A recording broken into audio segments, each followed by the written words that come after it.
It's Thursday. This is part 2 of the book challenge vlog that I've been doing. Last week I did Julie of Linen Librarian's blurb telephone, and if you haven't checked out that vlog, I will link it below. I was originally going to make it into one long vlog of both challenges, but I realized that would be like a 45-minute plus vlog, which I'm not going to do to you. Plus, Jessica of Jessica's Book Stack on Instagram, she extended her tiny book challenge, which is the challenge I'll be doing this week, to 2 weeks. So I wanted to be able to check in with you guys. Jessica's tiny book challenge started this past Sunday, so I'm starting a little bit late because it took me longer than I thought to finish my blurb telephone books, but now I'm ready to read some tinies and happy that it got extended to 2 weeks.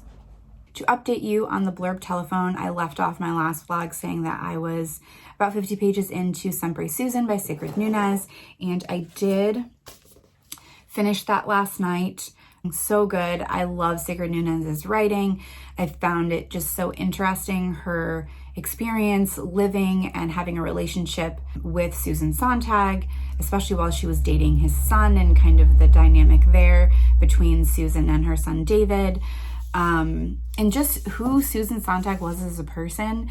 It seems like she was both a very lovable and very unlikable person at the same time, which I feel like is probably common amongst writers, but it was a real insider look into who she was and her life, and Sigrid just did such a great job. So I'm really excited to read more Nunez, and this is the last in blurb telephone and my official first tiny of the week. So very excited about that. I think the next book that I'm going to pick up is Faithful and Virtuous Night by Louise Gluck.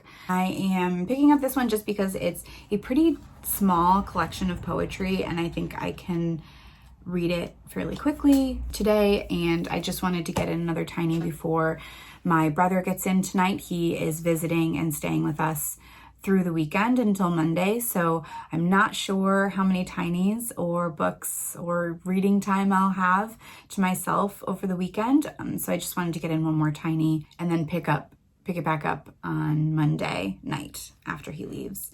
But even though I may not have a lot of reading time this weekend, I will take you guys with me over the weekend. I'm sure we will be maybe doing some hiking. I know he definitely wants to visit a bunch of breweries. We are in Vermont, one of the brewery capitals of the US. So we will be probably going to some cool places. I'll take you with me, and then I will try to check in as much as possible as I'm reading, especially if I can finish this at some point today. So I'm gonna drink the rest of my coffee now and start work, and I will talk to you guys later.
Hey friends, it is Wednesday. My brother came and went this past weekend.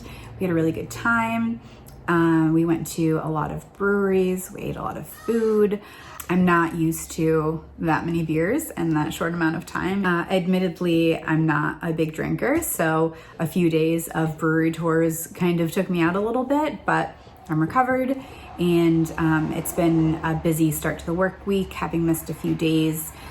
So it's been busy for the past week since I've last checked in, but I have started and finished Faithful and Virtuous Night by Louise Gluck. It was a really beautiful collection of poetry, though I wouldn't say it was my favorite collection that I've read from her, but it was still really beautiful. A lot of the poems centered around, and I'm not actually sure if this is autobiographical to Louise Gluck, but a lot of the poems do center around the loss of parents at a young age, and not just the experience of that as a young kid and then going to live with other family members, but then experiencing that as an adult and what that feels like to always feel like you have this missing piece as well. There were definitely some poems that were better than others. I thought the first few poems, the first maybe 4 or 5, I would say, I think were actually the strongest. There were some really beautiful lines within those poems, which I thought I would read a few to you. The second poem was called An Adventure, and in the second verse, it says, "And once more I alluded to the vast territory opening to us with each valediction, and with that phrase I became a glorious knight riding into the setting sun, and my heart became the steed underneath me." That last bit about the heart becoming a steed underneath her really took my breath away. I loved that line. And then in the third poem, which is the title poem from the book, Faithful and Virtuous Night, there's just a line that says, "A sound of buzzing like the sound of prayers." And in that same poem later, she says, "I sat by the window, alternating my first lesson in reading with watching time pass, my introduction to philosophy and religion." So there really were some gems within this book and some strong poems. I just, as a whole collection, I didn't love all of them as much as I've loved others from her, but it was still really great. So next I'm going to start Boulder, finally. I'm really excited. So I haven't started it at all. So I'll start it tonight and check in when I'm a bit into it and update you on how it's going, though I can probably predict that it's going to be fantastic. Hey friends, just wanted to check in. It is now Friday evening around 8 o'clock, which is why the lighting is so bad right now. Sorry about that, but it is quite dark out. So even though I haven't gotten very far, I did start Boulder in about 25 pages in, which I know is not at all very far in, but my boyfriend's dad and sister are coming up this weekend, so I might not be able to check in again over the weekend. So I just wanted to make sure I reported on the few pages that I did read. And guys, it's incredible so far. Again, I know I'm only 25 pages in, but wow. Permafrost already had blown me away, but Eva Baltasar's writing in this one is so far and beyond even what Permafrost was. It's just so electric and beautiful, and it's so good. And I know I'm gonna love the whole book because these first few pages were so great. So I just needed to update you on how good this book is. One of my favorite lines, I'll read to you. "I let myself be strung along. Life develops without overwhelming me. It squeezes into every minute. It implodes. I hold it in my hands. I can give anything up because nothing is essential when you refuse to imprison life in a narrative." That's just one. There are a lot of very sexy lines in here, which I'll give you kind of the synopsis. So the main character goes by Boulder, which is a nickname her love interest in this book nicknames her. Her love interest is named Samsa. She meets her while she's working aboard a ship in the kitchen. they decide to move in together and start a life together. And I believe the way it unfolds is that Samsa, once they decide to have a child, begins to turn into a little bit of a different person as she develops into a mother. And that kind of puts Boulder off a bit. I'm not there yet. Where I am is she's just met Samsa. They've started a relationship, and Samsa found out that she needs to move for work. She's got this great opportunity, and they decide together that Boulder is going to go with her and they're going to move in and live together. So that's where I am. It's still really early, but just so good, so beautiful. I can't wait to read the rest. I'm hoping I can get a few more pages in before anybody shows up, but so good. I will continue to update you as I read.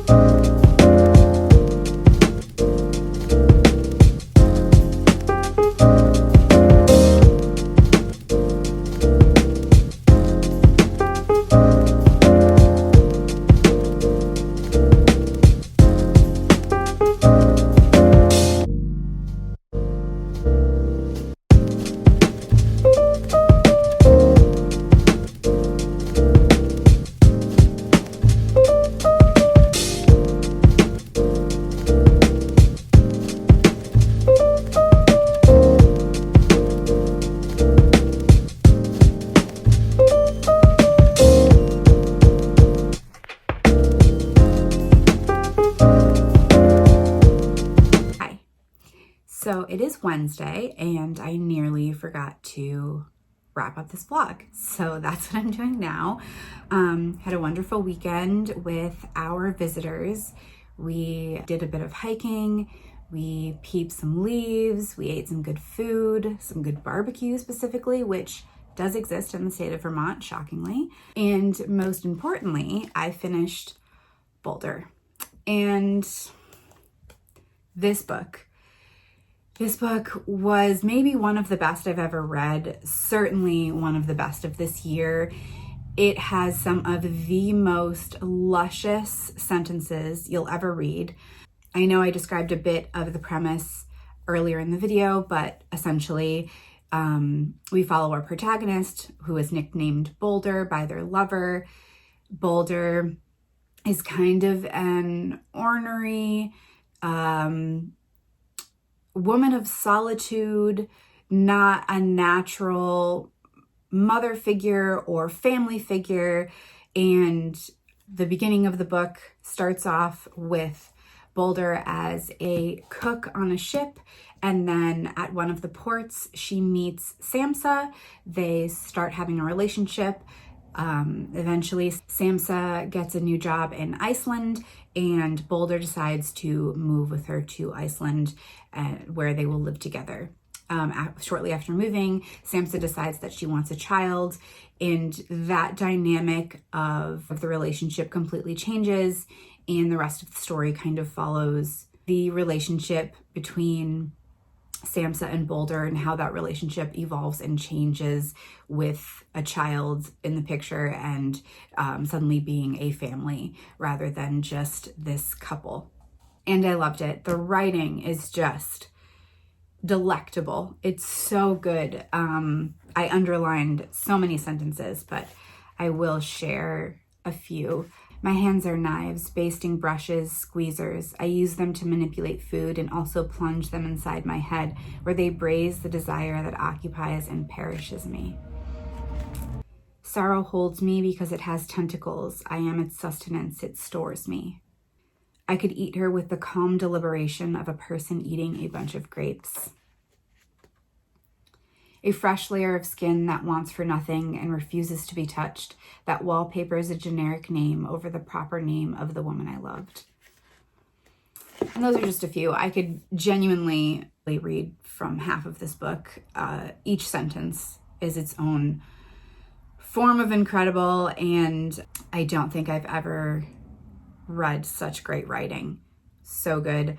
I am not only now obsessed and enamored with Eva Baltasar, but also with Julia Sanches, who is the translator of this book, of Baltasar's first book, Permafrost, and also of Dogs of Summer, which I read recently, and her translations are so unique and interesting and beautiful, and the way she manipulates language and creates these sentences are so different from anything else I've read. And now I'm just going to read everything that she's ever translated. I've already looked up some of her list and added some of her books to my wish list. So I will definitely be reading more from her. But as for this, if you get the chance, please read it. This is one of those books that right after I finished it, I kind of gave it a soft little hug. I don't know if I'm the only one who does that, but this is a book to be cherished, and a book I will want to reread and come back to, and even just reread some of the things I've underlined. So highly, highly recommend. So as for Jessica's Tiny Book Challenge, I was not super successful. The 2 weeks just happened to fall into 2 weeks that were super busy for me. I almost never have visitors in my house, but I had 2 weekends in a row with visitors, which was wonderful and kind of a recharging. Really nice to have people up and to show them around the area that we live, but not a lot of reading done. So I only read a total of 3 tinies in the 2 weeks. But I think I will try and squeeze in a few more this week too, just because I had such big piles of tinies to read. What I'm reading now, which I actually forgot that I had ordered, is The Mayor of Leipzig by Rachel Kushner. It's a beautiful, beautiful book, and it's only about 60 some odd pages, and the font is quite large. So I think it'll be a really quick read. I've heard from a couple different people how great this is. I know Rebecca from Rebecca Eats Books loved this. Ben from Benjamin Journal and Sophie from Biblio Sophie also read this recently and had such interesting things to say about it.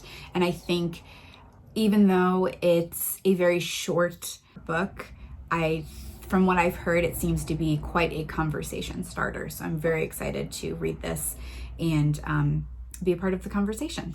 I also want to still fit in Passing this week. It's one of the tinies that I promised myself I would get to, so I'm going to get to it this month no matter what. So that will probably be what I read after I finish this Rachel Kushner.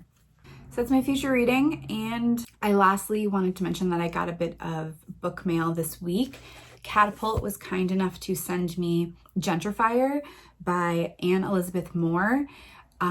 Julie at Linen Librarian read this one and said it was really good, and the premise seems really interesting. It says, accompanied by her cats, Anne Elizabeth Moore moves to a bungalow in a new city where she gardens, befriends the neighborhood youth, and grows to intimately understand civic collapse and community solidarity. When the troubled history of her prize house comes to light, Moore finds her life destabilized by the aftershocks of the housing crisis and governmental corruption. This is a memoir of art, gender, work, and survival. Moore writes in the gaps of Woolf's declaration that a woman must have money and a room of her own if she is to write. What if this woman were queer and living with chronic illness, as Moore is, or a South Asian immigrant like Moore's neighbors, and what if her primary coping mechanism were jokes?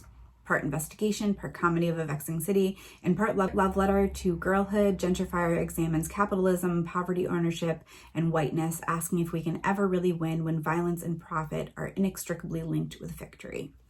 Sounds great. So I'm hoping to get to this one maybe this month, hopefully next month. Thank you so much, Catapult, for sending this to me. I'm super excited to read it. And that is it for me. Thank you so much for watching this vlog. If there are any tinies that I didn't get to since I got to so few, but you think are top of the list reads, please let me know and I will fit them into the next few months. Other than that, I will see you in the next one. Bye.